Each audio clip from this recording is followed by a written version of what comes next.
ভারতের একটা শহর আছে, এখানে প্রতিদিন 30 সেকেন্ডের জন্য সবকিছু থেমে আয়। অবাক হচ্ছেন? চলুন তাহলে ঘুরে আসি। আমি টাম স্বাগতম জানাই নালগোন্ডায়। একটি জায়গা এখানে উচ্চ এবং গর্ব প্রতিদিন সকাল 9টায় জীবন্ত হয়ে ওঠে। যখন জাতীয় সঙ্গীত জনগণমন লাউডস্পিকারে বেজে ওঠে, তখন পুরো শহর সিটিটি বিস্ময়কর সেকেন্ডের জন্য থেমে আয়। ছোট থেকে বড় সবাই দাঁড়িয়ে থেকে একসাথে গান গায়। শহর জুড়ে 10টি লাউডস্পিকার বসানো আছে, যাতে কেউই একটা সুরও মিস না করে। আর জানেন কি, আরো স্পিকার আসছে। এই হৃদয়গ্রাহী প্রথাটি শুরু হয়েছিল 26 সালের জানুয়ারি মাসে। জাম্মনি কুন্তার অনুরূপ একটি উদ্যোগ থেকে অনুপ্রাণিত হয়। স্থানীয়রা এবং কর্মকর্তারা সমানভাবে এই দৈনিক শ্রদ্ধা নিবেদন উদযাপন করেন, গর্বের সাথে তেরঙ্গা পতাকা উড়িয়ে।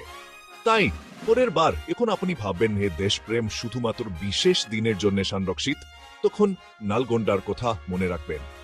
এখানে প্রতিটি দিনই ঐক্য এবং জাতীয় গর্বের উদযাপন। গর্ব অনুভব করুন, ঐক্য অনুভব করুন। নালগোন্ডা আমাদের দেখায় কিভাবে এটা করা হয়। ভিডিও দেখার জন্য ধন্যবাদ। লাইক, শেয়ার আর সাবস্ক্রাইব করতে ভুলো না আরও তথ্যের জন্য। আবার দেখা হবে।